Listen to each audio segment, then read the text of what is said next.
Hello बच्चों, कैसे हैं आप सभी। मैं हूं अमन सर, अमन फिजिक्स पूर्णिया से। और आपके लिए हम स्टार्ट कर रहे हैं ऑब्जेक्टिव क्वेश्चंस जो प्रीवियस ईयर आपने बिहार बोर्ड में पूछे गए हैं फिजिक्स के क्वेश्चंस, उनका मैं एक वीडियो सॉल्यूशन लेकर के आ रहा हूं आपके लिए। तो उसको हम लोग देखेंगे कि किस तरह के सवाल आपके एग्जामिनेशन में पूछे जाते हैं। और जो ये मैं पहला चैप्टर ले रहा हूं, ये चैप्टर है अपना वैद्युत आवेश एवं क्षेत्र। ये देखिए, ये चैप्टर का नाम है, जो कि इलेक्ट्रोस्टैटिक्स के अंदर आता है, यानी स्थिर वैद्युतिकी के अंदर आता है। और इंग्लिश में इसको बोलते हैं इलेक्ट्रिक चार्जेज एंड फील्ड।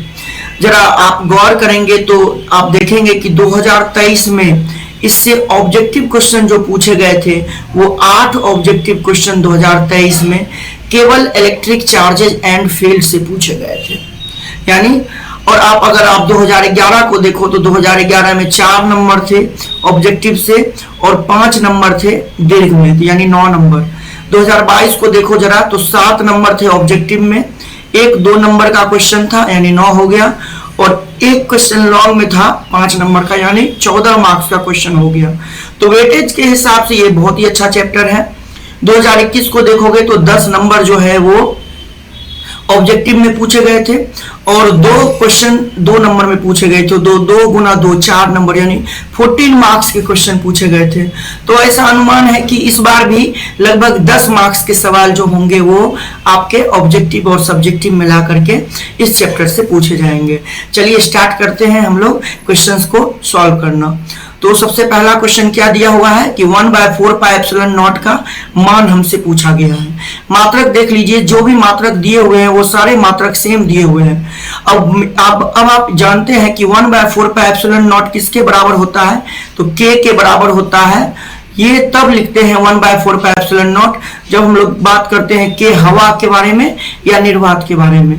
तो इसका जो मान होता है वो 9 गुना 10 का पावर 9 के बराबर होता है, 9 × 10⁹ SI मात्रक में। और ये जो मात्रक दिया हुआ है ये SI मात्रक में ही दिया हुआ है। तो कौन सा ऑप्शन अपना सही हो जाएगा, ऑप्शन ए। ठीक है बच्चों, चलिए अगला क्वेश्चन क्या दे रखा है कि निम्नलिखित में से कौन सा संबंध सही है, कौन सा संबंध सही है। और अपने को इलेक्ट्रिक फील्ड, इलेक्ट्रोस्टैटिक फोर्स और चार्ज यानी विद्युत क्षेत्र, स्थिर विद्युत बल या कूलॉम बल और आवेश के बीच में रिलेशन बताना है। तो बेटा एक आसान सा फॉर्मूला है कि हम लोग जानते हैं कि जो F वेक्टर होता है, F वेक्टर वो किसके बराबर होता है, Q मल्टीप्लाई में E वेक्टर के। ओके ना।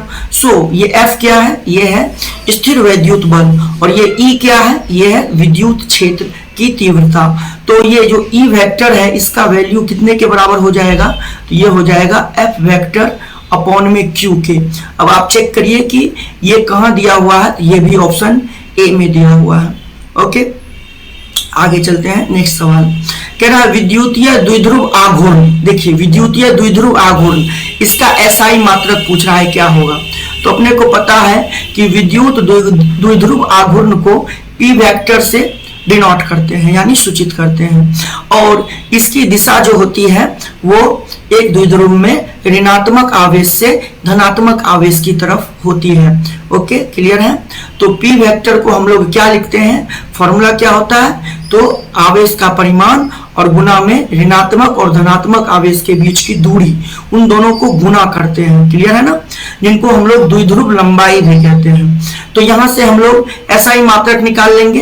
तो जो हमारा विद्युत द्विध्रुव आघूर्ण है यानी P वेक्टर है, उसका SI मात्रक क्या होगा, तो आवेश का SI मात्रक होता है कूलॉम, और 2L यानी दूरी को रिप्रेजेंट कर रहा है वो, तो दूरी का SI मात्रक होता है मीटर। तो कूलॉम मीटर आपको कहाँ दिया हुआ है, तो ये भी दिया हुआ है ऑप्शन ए में। तो अपन ऑप्शन ए को टिक करेंगे और आगे बढ़ेंगे। अगला क्या दे रखा है, किसी माध्यम की आपेक्षिक परावैद्युतता एप्सिलॉन r का मान पूछा है, ये किसके बराबर होता है। तो अपने को पता है कि जो एप्सिलॉन r लिखते हैं, एप्सिलॉन लिखते हैं, वो किसके बराबर होता है, epsilon not Guna epsilon r। मैं नाम बता रहा हूं, ध्यान से सुनो। ये जो एप्सिलॉन है इसको बोलते हैं माध्यम की विद्युतशीलता। ये जो एप्सिलॉन नॉट है इसको बोलते हैं मुक्त आकाश की निरपेक्ष विद्युतशीलता। और ये जो एप्सिलॉन r है इसको बोलते हैं माध्यम की सापेक्ष विद्युतशीलता। तो अपने को एप्सिलॉन आर के बारे में पूछा गया है, तो एप्सिलॉन आर किसके बराबर हो जाएगा, एप्सिलॉन बाय एप्सिलॉन नॉट के बराबर हो जाएगा। यानी ये भी कहाँ दिया हुआ है, ऑप्शन ए में दिया हुआ है। ओके, अगला क्या पूछ रहा है नेक्स्ट क्वेश्चन में, आवेश का पृष्ठ घनत्व यानी सरफेस, पृष्ठ घनत्व मतलब क्या हो गया, सरफेस चार्ज डेंसिटी, उसको किससे सूचित करते हैं, सिग्मा से। इसको बोलते हैं पृष्ठीय आवेश घनत्व या सतह आवेश घनत्व। ओके, और इसको लिखते कैसे हैं, इसको लिखते हैं कुल आवेश बटा में कुल क्षेत्रफल यानी Q अपॉन में A। तो देखिए ये कहां पे दिया हुआ है, ये दिया हुआ है ऑप्शन बी में। तो अपन किसको टिक करेंगे, बी को टिक करेंगे और आगे बढ़ेंगे। अगला क्वेश्चन क्या है, पानी का परावैद्युत स्थिरांक होता है, यानी पानी के लिए अपने लोग से एप्सिलॉन आर का मान पूछा है। पानी के लिए, किसके लिए, पानी के लिए। हवा के लिए पूछता तो 1 लिखते, पानी के लिए पूछा है तो याद रखेंगे कितना होता है, 80 होता है। तो ऑप्शन कौन सा सही हो जाएगा, ए, है ना। तो चलिए अब हम लोग आगे बढ़ते हैं। अगला क्वेश्चन है कि विद्युत क्षेत्र में एक आवेशित कण पर, यानी एक कण है उसके ऊपर आवेश है, तो एक विद्युत क्षेत्र बना लीजिए। ये बना लिया अपन लोगों ने एक समान विद्युत क्षेत्र, जिसको हम लोग ई वेक्टर लिख रहे हैं। और अपन लोगों ने क्या किया, इसके अंदर एक कण बनाया और वो कण आवेशित है, मान लीजिए कि उस पर आवेश कितना है, Q है। कह रहा है इसके ऊपर कितना बल लग रहा होगा। तो अभी मैंने पिछली स्लाइड में बताया था कि F वेक्टर को क्या लिखते हैं बेटा, Q गुना में E वेक्टर। ओके ना, F वेक्टर को तो परिमाण में पूछा है, तो परिमाण में क्या लिखेंगे, F बराबर में Q गुना में E, वेक्टर साइन हट जाएगा। ऑप्शन कहाँ दिया हुआ है, ऑप्शन ए में दिया हुआ है। यहाँ पे स्मॉल चार्ज लिया हुआ है, तो कैपिटल Q के बदले स्मॉल q जो है उसको हम लोग देख के ठीक करेंगे। ओके ना। अगला कह रहा है कि संबंध Q बराबर NE, देखिए Q बराबर NE मतलब आवेश का क्वांटमीकरण, उससे आया है कि किसी वस्तु पर कुल आवेश जो होता है वो मूल आवेश का पूर्ण गुणज होता है, पूर्ण गुणज। यानी कि बेटा क्या हुआ कि Q बराबर NE में ये जो N होता है ये इंटीजर होता है, इंटीजर मतलब पूर्ण संख्या होनी चाहिए। समझ में आ रही बात ना। तो यहाँ पे N का कह रहा है कौन सा मान संभव नहीं है, संभव नहीं है पूछा है, तो वो मान संभव नहीं होगा जो पूर्ण जो है पूर्ण वो संख्या में नहीं आएगा। लाइक 1 2 3 4 5 ये सब होगा N का वैल्यू, लेकिन जिसमें दशमलव आ जाएगा, ओके ना, जिसमें दशमलव आ जाएगा वो N नहीं होगा, क्योंकि वो इंटीजर नहीं हुआ, वो फ्रैक्शन वाला फ्रैक्शन हो गया। अब यहाँ खोजिए दशमलव कहाँ है, 4.2 में, इसका मतलब N का ये मान संभव नहीं होगा। क्लियर। अगला सवाल बहुत ही आसान पूछ लिया गया था, हवा में एप्सिलॉन आर का मान पूछा था और अपने को पता है हवा में एप्सिलॉन आर का मान किसके बराबर होता है, 1 के बराबर होता है। आगे बढ़ेंगे। अगला क्वेश्चन भी बहुत आसान पूछा है, आवेश का विमीय सूत्र पूछा है ना। विमीय सूत्र, आवेश का विमीय सूत्र होता है 80, है ना। सॉल्व करेंगे, आगे बढ़ेंगे। निम्नलिखित में से किस राशि का मात्रक वोल्ट पर मीटर होता है। देखिए मात्रक पूछा है वोल्ट पर मीटर, तो वोल्ट पर जो मीटर होता है ना, ये विद्युत क्षेत्र की तीव्रता का मात्रक होता है, यानी ई का। इसके 2 मात्रक होते हैं, एक होता है वोल्ट पर मीटर और एक होता है न्यूटन पर कूलम। तो देखिए क्वेश्चन में पूछ लिया है वोल्ट पर मीटर किसका मात्रक है, तो वो ई का मात्रक है, विद्युत क्षेत्र की तीव्रता का मात्रक है। तो अपन लोग टिक करेंगे विद्युत क्षेत्र, यानी ऑप्शन डी। अगला क्वेश्चन क्या दे रखा है, एप्सिलॉन नॉट का मात्रक अपने लोग से पूछा है। किसका मात्रक बेटा, एप्सिलॉन नॉट का। तो ध्यान से देखिए कि अपन लोग एप्सिलॉन नॉट का मात्रक कैसे निकाल सकते हैं। तो एक तरीका यहाँ जो आपको दे रखा है, न्यूटन पर मीटर, फैरेड पर मीटर, कूलॉम पर वोल्ट, फैरेड मल्टीप्लाई में मीटर। ओके ना। तो एक फॉर्मूला मैं आपको बता रहा हूँ, फैरेड है तो धारिता का एक फॉर्मूला बता रहा हूँ कि C बराबर होता है 4 पाई एप्सिलॉन नॉट गुना में R। किसी भी गोलीय चालक के लिए, वो गोलीय चालक जो मतलब आइसोलेटेड हो यानी विलगित चालक हो, उस चालक की त्रिज्या अगर R हो तो उस चालक की धारिता होती है C बराबर में 4 पाई एप्सिलॉन नॉट गुना में R। ये क्वेश्चन पूछा भी जा सकता है। तो चलिए यहाँ पे हमारे पास क्या है कि हमको एप्सिलॉन नॉट का एसआई मात्रक पूछा, तो हमको पता है इसका कोई 4 पाई का कोई मात्रक नहीं होगा, और धारिता का एसआई मात्रक होता है फैरेड, और आर त्रिज्या है, इसका एसआई मात्रक हो जाएगा मीटर। तो एप्सिलॉन नॉट का एसआई मात्रक हो जाएगा फैरेड अपॉन में मीटर, जिसको आप लिख सकते हैं फैरेड मीटर -1, यानी ऑप्शन बी को हिट करिए, आगे बढ़िए। अगला है आवेश के पृष्ठ घनत्व का मात्रक होता है। तो मैंने आपको अभी बताया था कि आवेश के पृष्ठ घनत्व को सिग्मा से सूचित करते हैं, और उसके लिए लिखते हैं सिग्मा का फॉर्मूला Q बटा में A, यानी कुल आवेश बटा में कुल क्षेत्रफल। अब आवेश का एसआई मात्रक क्या होता है, कूलॉम होता है, और क्षेत्रफल का एसआई मात्रक क्या होता है, मीटर स्क्वायर होता है। तो यहाँ पे क्या हो जाएगा बेटा, तो ये एसआई मात्रक हो जाएगा कूलॉम पर मीटर स्क्वायर। देखिए कहाँ पे दिया हुआ है, ऑप्शन ए में दिया हुआ है। ओके, आगे बढ़े, चलिए नेक्स्ट सवाल लेते हैं। कह रहा है दिए गए चित्र में, ये सवाल में थोड़ा सा क्या था, क्वेश्चन को देखिए। दिए गए चित्र में यदि आवेश Q पर कुल प्रभावी बल 0 है तो कैपिटल Q बटा में Q का मान अपने से पूछा जा रहा है, यानी कुल प्रभावी बल का मान 0 बोल रहा है किस आवेश पर, कैपिटल Q पर। तो अपने को कैपिटल Q चित्र में कितनी जगह दिया हुआ है, 2 जगह दिया हुआ है, तो कोई भी एक कैपिटल Q के बारे में आप बात कर सकते हैं। ठीक है, चलिए शुरू करते हैं।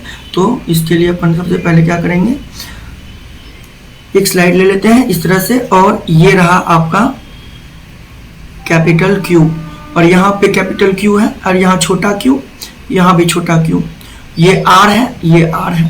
अपने को क्या दे रखा है क्वेश्चन में कि परिणामी बल जो है कैपिटल Q पे 0 के बराबर है, ये दे रखा है।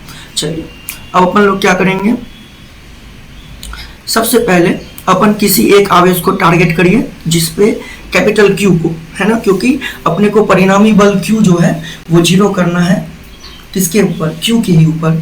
तो सबसे पहली बात है, ये जो छोटा Q ऊपर में आप देख रहे हो, इस Q के कारण इस कैपिटल Q के ऊपर बल नीचे की तरफ लगेगा, क्योंकि दोनों के आवेश के जो प्रकृति है वो समान है। तो जो बल लगेगा वो प्रतिकर्षण बल या विकर्षण बल लगेगा, और जिसका परिमाण क्या लिखोगे आप, F बराबर में K कैपिटल Q छोटा q, अब बटा में क्या लिखोगे, दूरी है r, तो r का स्क्वायर। अब ये वाला छोटा q देखिए बाबू, ये छोटा q, इसका बल किधर लगेगा, इधर की तरफ लगेगा, पक्की बात है ना, क्योंकि ये दोनों भी छोटा q और कैपिटल Q दोनों जो है ये दोनों क्या है, समान प्रकृति के हैं, तो प्रतिकर्षण बल लगेगा। तो छोटा q कैपिटल Q पे इधर बल लगाएगा, और उस बल का भी मान क्या होगा, capital K capital Q small q upon में r स्क्वायर। क्लियर है। अब कैपिटल Q और कैपिटल Q के बीच की दूरी, ये दूरी कैसे निकालेंगे, तो 10वीं क्लास में या उससे पहले आपने पाइथागोरस थ्योरम पढ़ा होगा। तो ध्यान से देखिए, ये 90 डिग्री है, 90 डिग्री के सामने वाला कर्ण हो जाएगा, यानी जो ये विकर्ण है वो उसको हम लोग लिख सकते हैं h, और वो जो h है वो कितने के बराबर हो जाएगा, तो ये वाला कैपिटल R है, तो ये वाला भी कैपिटल R होगा, और नीचे भी कैपिटल R, तो यहाँ वाला, यहाँ मान लीजिए h हाइपोटेनियस, तो h का मान क्या लिखते हैं, रूट के अंडर में r square plus r square, ये कितना हो जाता है बेटा, रूट के अंडर में 2r स्क्वायर, यहाँ पे रूट के अंडर में 2 और r बाहर आ जाएगा। तो दोनों जो आवेश कैपिटल Q है उनके बीच की दूरी आप निकाल लिए। अब क्या करेंगे, h की जगह √2r रखना शुरू करेंगे और काम करेंगे। तो अपन लोग क्या करेंगे, इस कैपिटल Q से इस कैपिटल Q के ऊपर लगने वाला बल किधर होगा, इसकी तरफ होगा, बिल्कुल सही बात है ना, क्योंकि दोनों कैपिटल Q समान प्रकृति के हैं, तो विकर्षण बल लगेगा या प्रतिकर्षण लगेगा। वो बल का परिमाण जरा बता दिया जाए, तो मान लेते हैं F डैश, फॉर्मूला कितना हो जाएगा, K कैपिटल Q और गुना में फिर से कैपिटल Q, अब बटा में h का स्क्वायर, और h की जगह है √2r, यहाँ पे लिखिएगा √2r और इसका स्क्वायर। यहाँ से बाबू क्या हो जाएगा, KQ स्क्वायर, अब बाय √2 का स्क्वायर करोगे 2 होगा, और ये r स्क्वायर हो जाएगा। कोई दिक्कत, आगे बढ़ सकते हैं। अब क्वेश्चन को फॉलो करिए। क्वेश्चन में क्या कह रहा है कि दोनों जो आवेश कैपिटल Q है उसके ऊपर नेट फोर्स 0 है, यही दे रखा है। चलिए सर शुरू करते हैं। तो सबसे पहले आप क्या देख रहे हो कि ये वाला जो बल है, ये वाला और ये वाला जो बल है, ये दोनों बल एक दूसरे के ऊपर लंबवत है और परिमाण में बराबर है।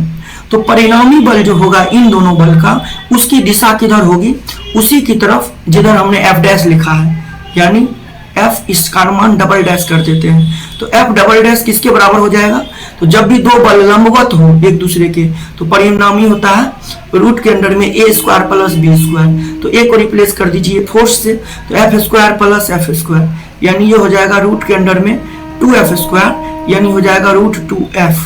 और f का मान आपके पास पता है कि कैपिटल Q छोटा q और बटा में r स्क्वायर, ठीक है, यहाँ पे दिया हुआ था ना f का मान। अब हमारे पास जो कैपिटल Q पे लगने वाला बल हो गया वो हो गया एक f dash, f double dash और एक f डैश। दोनों की दिशा सेम है तो दोनों का सम करेंगे। दोनों का सम किसके बराबर है, 0 के बराबर। तो लिखेंगे f double dash plus f dash बराबर में 0। ये किसके बराबर होगा, के Q square by 2r square plus, नहीं पहले डबल डैश मैंने लिखा था तो डबल डैश मैं लिख देता हूं, आपको अच्छी तरह से दिखाएगा। के कैपिटल Q छोटा के कैपिटल Q छोटा q अब बाय r स्क्वायर, और यहाँ साथ में रूट 2 भी था तो यहाँ रूट 2 भी लिख देते हैं, और प्लस f डैश का मान है के कैपिटल Q का स्क्वायर अब बटा में r स्क्वायर और बराबर में 0। आप कॉमन क्या काट सकते हो, तो k capital Q by r square common काट लोगे तो बचेगा यहाँ पे रूट के अंडर में 2 और छोटा q, और इस वाले में बचेगा कैपिटल Q और बराबर में 0। अब देखो ये वाला जो टर्म है जिसको मैं हाईलाइट कर रहा हूँ ये 0 की तरफ जाकर के 0 हो जाएगा। तो यहाँ से बचेगा क्या, रूट 2q बराबर में माइनस का q। अब पूछा क्या है जरा ये देख लेते हैं, तो कैपिटल Q बटा Q का मान पूछा है, तो यानी अपन लोग क्या करेंगे, कैपिटल Q अब बटा में Q करेंगे तो ये हो जाएगा माइनस में रूट 2, है कि नहीं। अच्छा यहाँ पे देखिए एक चीज छूट गया, यहाँ पे 2 भी था, यहाँ आप 2 लिखिए, तो 2 जब लिखेंगे तो यहाँ पे क्या बचेगा, Q बाय 2 बच जाएगा, तो ये हो जाएगा माइनस का Q बाय 2 और ये हो जाएगा माइनस का 2 रूट 2। ठीक है बच्चों, 2 छूट गया था, यहाँ देखिए Q है, यहाँ पे 2 है ना, यहाँ पे ये 2 छूट गया था तो मैंने यहाँ दे दिया, यहाँ भी 2 दे दिया आपको और यहाँ भी 2 दे दिया, और वो 2 कहाँ आ गया, यहाँ पे आ गया, तो माइनस का 2 रूट 2। केवल परिमाण पूछा है तो माइनस को हटा दीजिए तो 2 रूट 2 हो जाएगा आपका आंसर, यानी option B, capital Q by small q। देखिए कैपिटल Q है ना, capital Q by small q करेंगे, ये q नीचे आएगा तो ये 2 कहाँ चला जाता है यहाँ पे, तो 2 रूट 2 हो जाता ना। ठीक है चलिए आगे बढ़ते हैं। कह रहा है जब किसी वस्तु को आवेशित किया जाता है तो उसका द्रव्यमान क्या होता है। तो ऑब्वियस सी बात है, वस्तु है, ये वस्तु को आवेशित करेंगे तो ये धन आवेशित भी किया जा सकता है और ऋण आवेशित भी। तो जब धन आवेशित होगा तो इलेक्ट्रॉन निकलेंगे तब धन आवेशित होगा, और जब ये ऋण आवेशित होगा तो इलेक्ट्रॉन बाहर से आएंगे। जब इलेक्ट्रॉन निकलेंगे तो द्रव्यमान घट जाएगा, जब इलेक्ट्रॉन आएंगे तो इलेक्ट्रॉन बढ़ जाएगा। क्योंकि आपको आवेशित केवल लिखा हुआ था क्वेश्चन में, तो आपने क्या देखा, द्रव्यमान घटा भी और बढ़ा भी। बोलो हाँ या ना, तो बढ़ या घट सकता है, इसको टिक करिएगा। अगला क्वेश्चन है, पी वेक्टर आघूर्ण वाला एक विद्युत द्विध्रुव ई वेक्टर तीव्रता वाले विद्युत क्षेत्र में रखा जाए तो उस पर लगने वाला टॉर्क, टॉर्क को हिंदी में कहते हैं बल आघूर्ण। तो मैं आपको बता दूं कि टॉर्क को लिखने का तरीका है P vector across E vector. ठीक है, लिखिए आगे बढ़िए। अगला क्वेश्चन कह रहा है, एक विद्युत द्विध्रुव के 2 विपरीत आवेशों से बना हुआ है, उनके परिमाण दिए हुए हैं, आवेश के परिमाण दिए हुए हैं। देखो एक प्लस में और एक माइनस में, यहाँ माइनस है ना, माइनस में, और उनके बीच की दूरी भी दी हुई है। अब कह रहा है विद्युत द्विध्रुव आघूर्ण बताने के लिए, तो मैं आपको बताया हुआ हूँ कि जो विद्युत द्विध्रुव आघूर्ण होता है उसका परिमाण होता है आवेश अगुना में ऋणात्मक और धनात्मक आवेश के बीच की दूरी। तो P बराबर क्या हो जाएगा, आवेश कितना है तो 3.2 गुना में 10 का पावर -19, और गुना में दोनों के बीच की दूरी दे रखा है 2.4, दूरी ही दे रखा है 2.4 गुना 10 का पावर -10।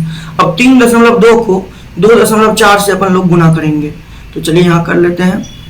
तो मैं यहाँ पे गुना कर लेता हूँ, 4 से 2 बार में 8, यहाँ 12, और ये हो जाएगा 264, तो ये 8 4 2 6 6 1 7, और दशमलव यहाँ आ जाएगा 7.68 आ गया। तो यहाँ लिखेंगे 7.68 गुना, यहाँ है 10 का पावर -19 और यहाँ है 10 का पावर -10, यानी पावर सेम हो, बेस सेम हो और गुना में हो तो पावर ऐड हो जाता है। तो यहाँ से क्या हो जाएगा, -19 और -10 यानी -29, तो 10 का पावर -29 कूलॉम मीटर। तो कहाँ पे ये मैच कर रहा है, 7.68 ये मैच कर रहा है आपको ऑप्शन बी में, देख लीजिए। अगला क्वेश्चन है, एक आवेशित चालक की सतह के किसी बिंदु पर विद्युत क्षेत्र की तीव्रता, देखो आवेशित चालक के सतह पर पूछा है, सतह के किसी बिंदु पर, तो सतह के किसी बिंदु पर जो विद्युत क्षेत्र की तीव्रता की दिशा होती है वो सतह के लंबवत होती है। अगला क्वेश्चन है, निर्वात में आकाश का परावैद्युतांक, जिसको हम लोग बोलते हैं ना मुक्त आकाश की निरपेक्ष विद्युतशीलता, वही पूछ रहा है। तो यानी एप्सिलॉन नॉट पूछा है, फॉर्मूला होता है, मात्रक होता है, एक तो फैरेड पर मीटर जो भी मैं कराया था, मान हो जाएगा एसआई में 8.85 इंटू 10⁻⁻12 यानी ऑप्शन सी, आपको याद रखना होगा ये वैल्यू। नेक्स्ट है विद्युत द्विध्रुव आघूर्ण का एसआई मात्रक, फिर से देखिए आ गया, देखिए कितनी बार पूछता है एक ही तरह के सवाल। तो आपको पता है P बराबर क्या लिखते हैं, Q गुना में 2a, और इसका एसआई मात्रक पूछ रहा है, Q गुना में 2a है ना, 2a द्विध्रुव की लंबाई है, इसका एसआई मात्रक पूछा है, तो आवेश का हो जाएगा कूलॉम और दूरी का मीटर, तो कूलॉम मीटर, देखिए कहाँ दिया हुआ है, ऑप्शन बी।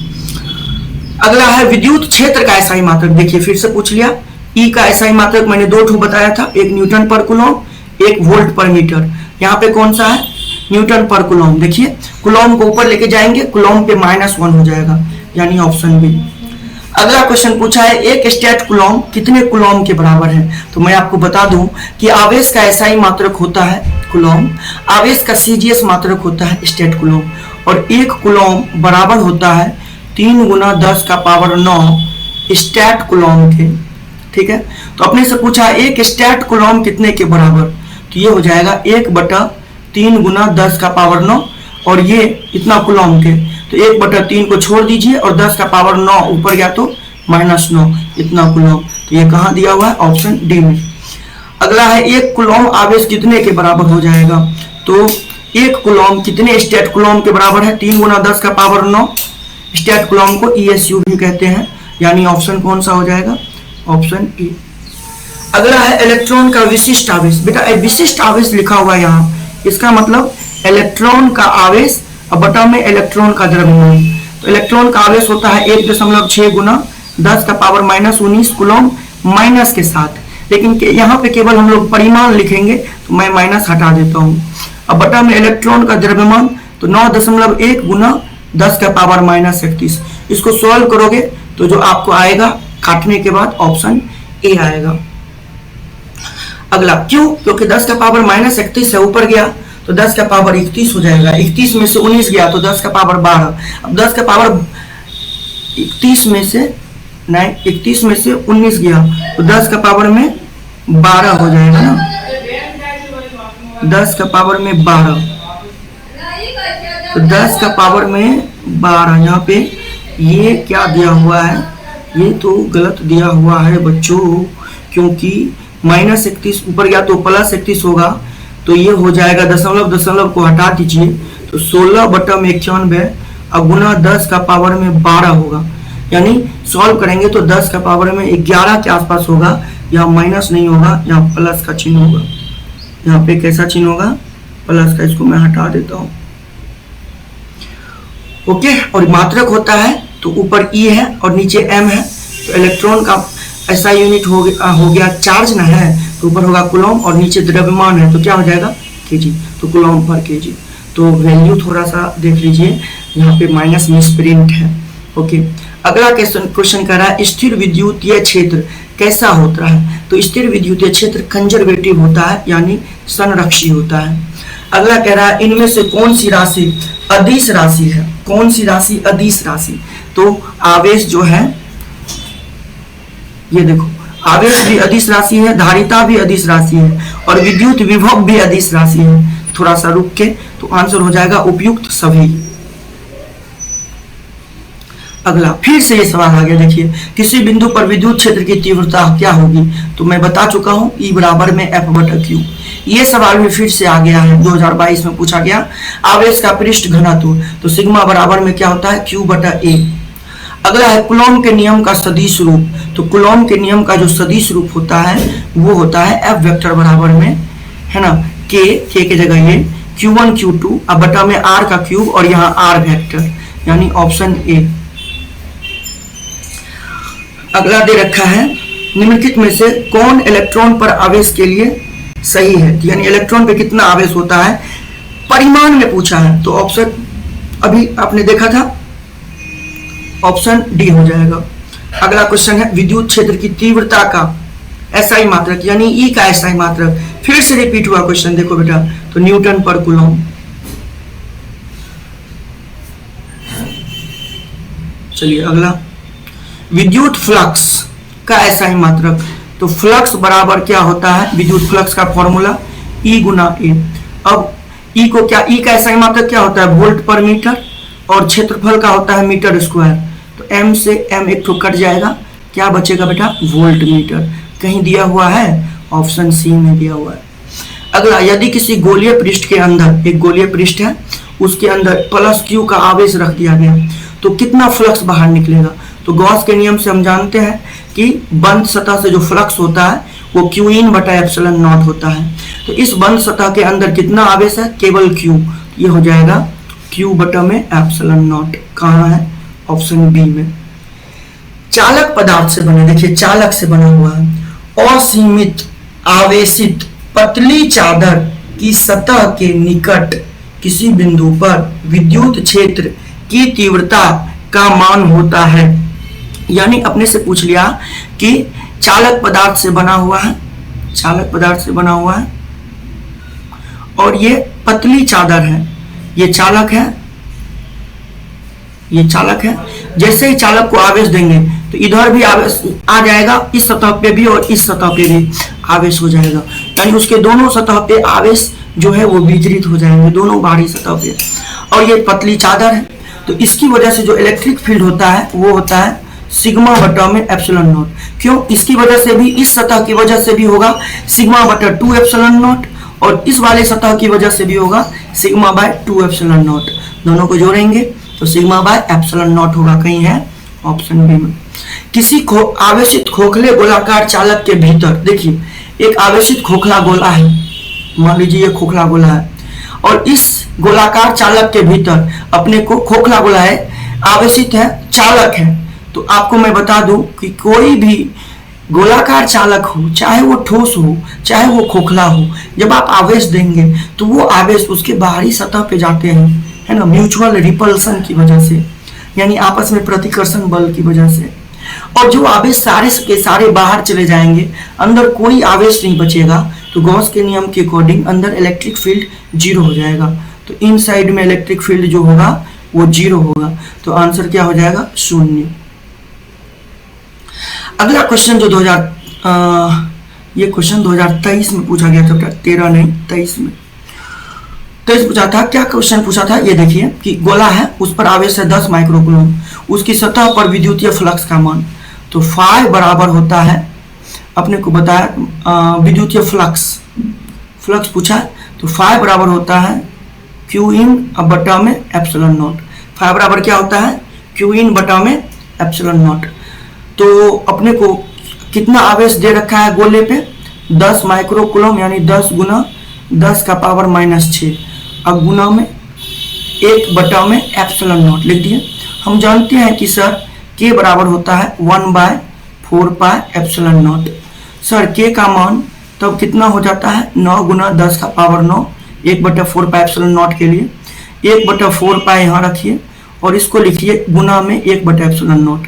इसका मान निकालते हैं बेटा, तो 4 पाई जाएगा यहाँ गुना होने, तो 1 बटा में एप्सिलॉन नॉट बराबर 4 पाई और गुना में 9 और गुना में 10 का पावर 9, यानी कि 36 पाई और गुना में 10 का पावर 9। ये 1/एप्सिलॉन नॉट का मान आ गया। ये जो मान है 1/एप्सिलॉन नॉट, इसके जगह ये वैल्यू रख देंगे और देखेंगे आंसर कितना आया। तो फ्लक्स बराबर हो जाएगा 10 गुना 10 का पावर -6 गुना 36 पाई गुना 10 का पावर 9, ये हो गया 36 पाई गुना 10 का पावर 9 है, यहाँ 10 का पावर -6, तो 9 में से 6 गया 3, और यहाँ 10 का पावर 1, 3 1 4, 10 का पावर 4, 36 पाई गुना 10 का पावर 4 कहाँ पे है? ऑप्शन ए में। अगला है परावैद्युतांक का एसआई मात्रक पूछा है, तो मैं यहाँ पे बता देता हूँ कि भैया के बराबर होता है, के से नहीं बताता हूँ, 4 से बता देता हूँ। एफ बराबर होता है 1/4 pi epsilon not Q1 Q2 by R square. Epsilon not का मात्रक पूछा है, तो Q1 Q2, एप्सिलॉन नॉट को मैं यहाँ लेके चला गया और F को नीचे ले आया, Q1 Q2 बटा में 4 पाई गुना में F गुना में आर स्क्वायर। 4 पाई का कोई ऐसा मात्रक नहीं होता, तो ऊपर में आवेश 2 बार है, गुना में है, कुलॉम गुना कुलॉम, कुलॉम स्क्वायर हो जाएगा, बटा में यहाँ बल है, बल का ऐसा मात्रक न्यूटन, और यहाँ आर स्क्वायर है यानी मीटर स्क्वायर, तो बन गया कुलॉम स्क्वायर न्यूटन मीटर का पावर -2। खोज लेते हैं कुलॉम स्क्वायर न्यूटन मीटर का पावर -2। कुलॉम का स्क्वायर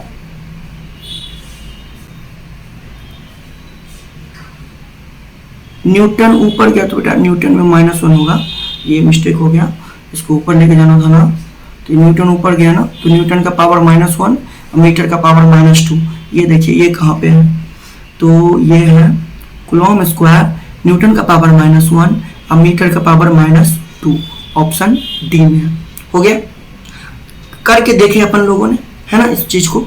अगला वायु में स्थिर इकाई धन आवेश मतलब Q का मान 1 और प्लस में 1, इतना।